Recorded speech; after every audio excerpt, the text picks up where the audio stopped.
Hi good morning to all of you.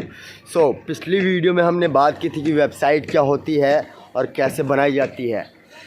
इस video में हम बात करने वाले हैं डोमेन के बारे में कि डोमेन नेम क्या होता है और डोमेन नेम की कैटेगरीज़ क्या हैं और किस तरह से उसको कैटेगराइज किया जाता है। दोस्तों, डोमेन नेम सिंपली अगर कहा जाए तो एक आईडी होती है, यानी कि एक एड्रेस किसी भी वेबसाइट का या फिर किसी भी यूआरएल का।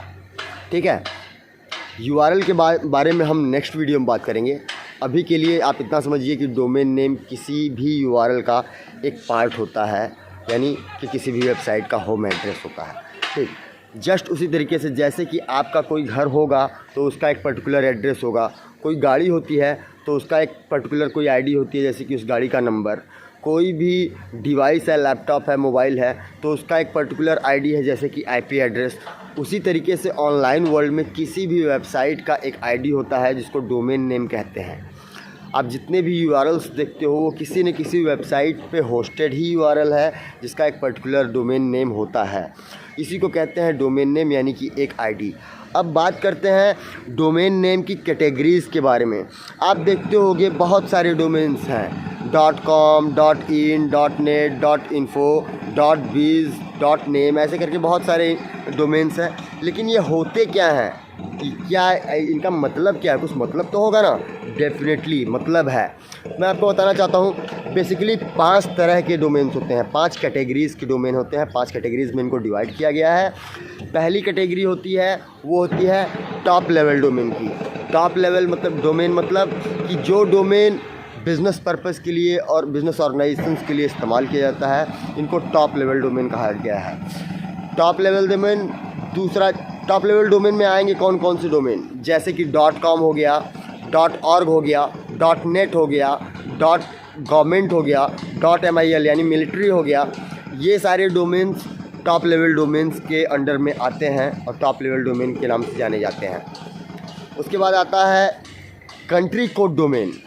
कंट्री कोड डोमेन जैसे कि .in, .uk, .us, ये किसी भी कंट्री को रिप्रेजेंट करता है। .in इंडिया को रिप्रेजेंट करता है, .uk यूनाइटेड किंगडम को रिप्रेजेंट करता है, .us यूनाइटेड स्टेट्स को रिप्रेजेंट करता है। तो इनको कहते हैं कंट्री कोड डोमेन। तीसरा हो गया generic top level domain. Generic top level domain किसी भी बिज़नेस को दर्शाने के लिए, कोई भी ऑर्गेनाइजेशन है या फिर कोई भी एसोसिएशन है तो उसके बारे में इंफॉर्मेशन देने के लिए या फिर उसके नेचर को समझाने के लिए उसके हिसाब से वो डोमेन क्रिएट किया जाता है, जैसे कि .info, .biz, .name। ठीक है, मैं बताना चाहता हूँ कि ये टॉप लेवल डोमेन को 2 पार्ट में डिवाइडेड किया गया है, जेनेरिक टॉप लेवल डोमेन और country code top level domain. लेकिन उनको अलग अलग कैटेगरी दी गई है फिर भी, इसलिए ये 5 कैटेगरीज बनती हैं, वरना सिर्फ 3 ही कैटेगरी होती हैं। ठीक, तो 3 तो हम समझ गए। चौथा हो गया सेकेंड लेवल डोमेन। अब सेकेंड लेवल डोमेन क्या होता है, तो आप समझ गए कि .com, .in, .net ये सब तो हो गए टॉप लेवल या जेनेरिक टॉप लेवल या कंट्री कोड डोमेन में। अब उसके पहले जैसे कि मान लीजिए google.com या facebook.com या मेरा हो गया bizhunters.com, thedigitalkasi.in।